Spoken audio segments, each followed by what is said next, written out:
Hello everyone, my name is Ulrike, I'm German and I'm here to show you that Germans actually can be funny. At least I try. So, as I said, my name is Ulrike and my name is very difficult to pronounce for a lot of people in Australia. Usually I get Ulrike, Ulrike. And it took me actually ages to convince Microsoft's autocorrection not to change my name to unlike. I was very offended. I mean, we Germans already have a bad reputation. We are actually quite likable, especially the ones in Australia. So the best way to remember and to pronounce my name is just remember and think of Eureka. That's close enough.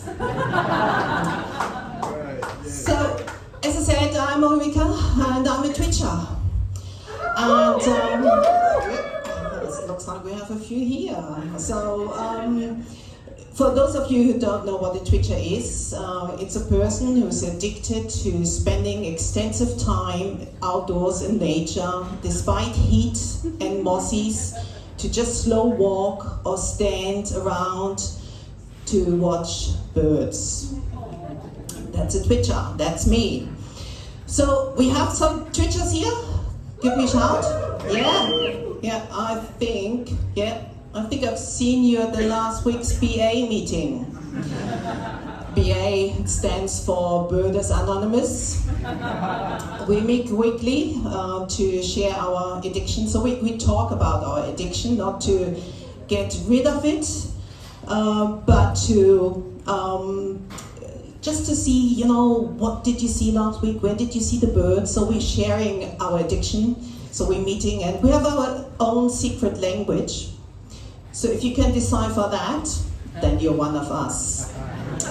We also have secret WhatsApp groups. So when we see a bird, so we feel the urge immediately to share it to our birding friends. And this usually results in that you have to reschedule your whole meeting arrangements, and you just want to go out and find that bird. Don't tell my boss. So I know that not everyone likes birds or loves birds, and especially not if you watched Hitchcock, The Birds. But that was a movie a long time ago, and we actually have some scary birds here in Darwin as well. So just think of the Wuschkopulus, this screaming sound at night, very eerie, ghostly, and always sounds like someone got murdered in the street. Or you may have been swooped by a magpie. I heard they actually prefer dark-haired people, lucky me. But I have been swooped by a masked lapwing.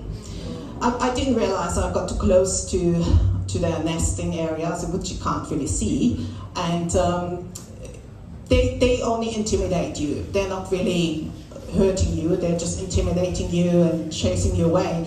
But so despite all these dangerous looking birds, I mean, who doesn't like a baby masked lapwing? Come on. Yeah. So cute. So birders are strange. And bird photographers are even strangers. And that's what I am. I'm a bird photographer. I'm actually a bird paparazzi. So birding has serious side effects. And the biggest side effect is actually gas. Not this kind of gas from indigestion. GAS stands for gear acquisition syndrome. And you have just the urge, you just think you just maybe need another camera, and is there enough? I'm not too sure. And usually a big side effect from this is also that you get lens envy. And And this usually results in the urge of buying a bigger lens. So gas is very serious, very serious. And another side effect is actually spending too much time in front of the computer. Because, of course, taking photos is not enough. We want to, you improve them, you crop them, you make some magic on it, and then you post them on Facebook, and then you answer the comments, and it takes hours and hours of our lives. So, a lot of side effects, most definitely. But, yeah, birders are crazy, but in a good way. So, we don't need much sleep, for sure. Late nights for preparing the photos, and we get early mornings. We also like to take short birding trips to see that endangered birds somewhere in the middle of nowhere.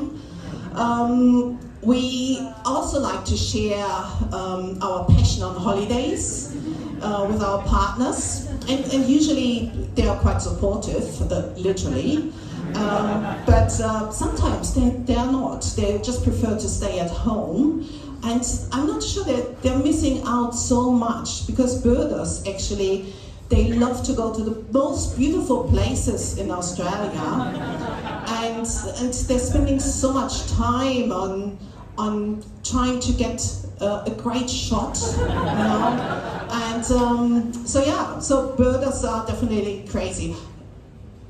Quite? Did you hear that? I think that was a barking owl. Just let me post it up. Sorry.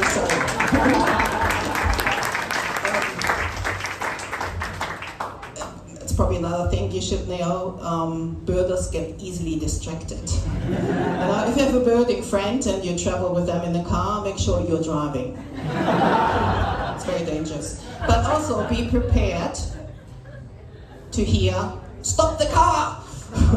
So just to get a photo and look at the bird a little bit closer. So yeah, birding is a lot of fun.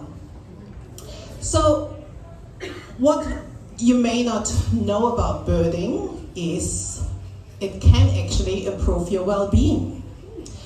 And so we know already from some research that spending time in nature can improve your health, but with birding, you don't need to go far. Just, look at birds, look for birds in your garden, and it can already improve your well-being. So there's already some research out there that validated this with some college students, somewhere the university environment, and it improves the well-being of people.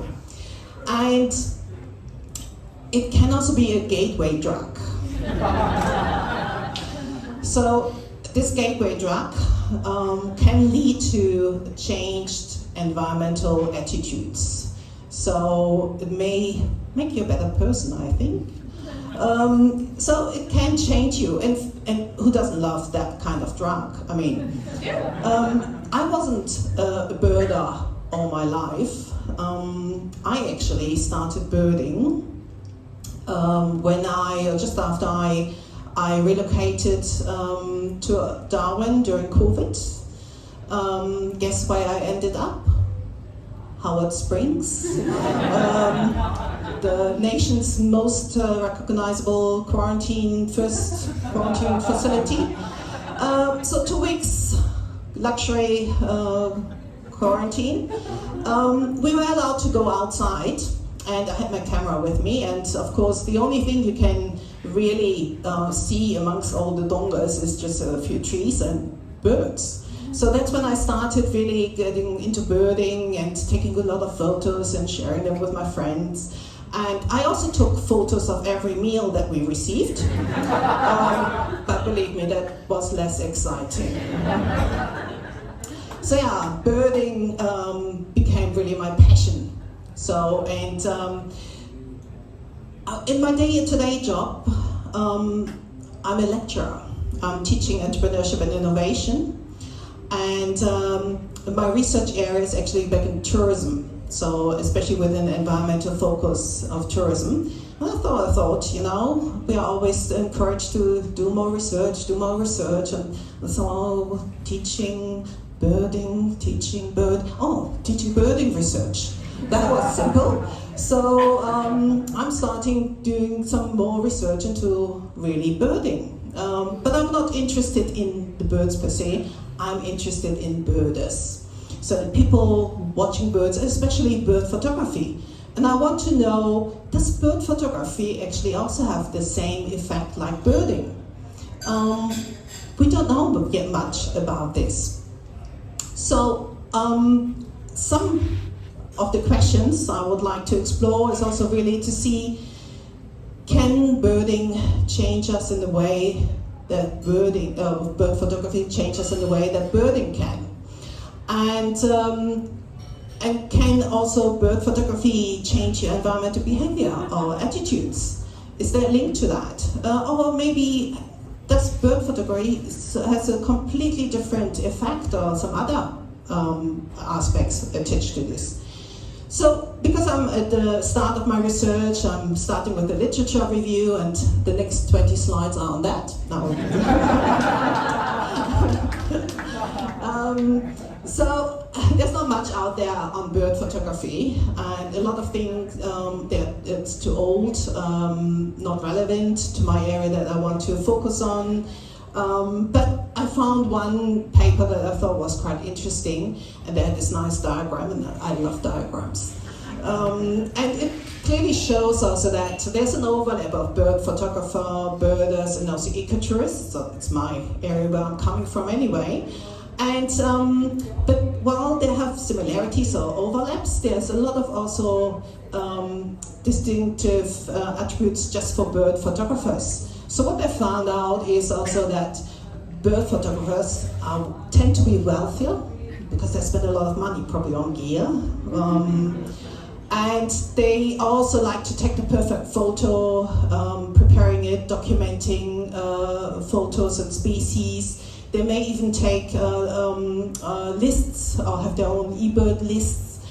They go on birding holiday, or usually some type of birding is involved in the holiday, and they love to share their birding experiences with other people. And so this is all true for me, except the wealthier. I'm always, you know, saving up for the next camera. And based on also research, we know that people believe, or bird photographers believe, that sharing their photos can even also instill some appreciation into birds and other people. But do we really know if that's true? Or if it's true, in what way does it really change people if they just look at the bird photos? And there's also an increased sales in cameras. Not for Canon, but you know, if you're a Nikon user like I am, you're not surprised about that. You know, and also market research predicts there's an increase in bird photography. So all these aspects are quite positive, but what does it really mean then also for tourism in Darwin and in the NT? How can we take this as opportunities to develop bird tourism in Darwin and the NT? How do we make Darwin the city of birds? You know, that's a question I would like to see. So the next steps, field research. And as I said, I'm not looking at birds, I'm looking at birders and people. You thought that was a necklace, but I'm not going out without my monocular. You never know when you need it. So my research will involve talking to people, getting to understanding of how bird photos change their perceptions, or you know what birders do in Darwin and and so on. And you may never know, your feedback may help to change the world, or maybe even Darwin. And you can already help me right now to support me. So if you scan this code, this QR code, it's you know, because I'm suffering from gas, and I need a new camera, so please go to my GoFundMe page. Thank you so much.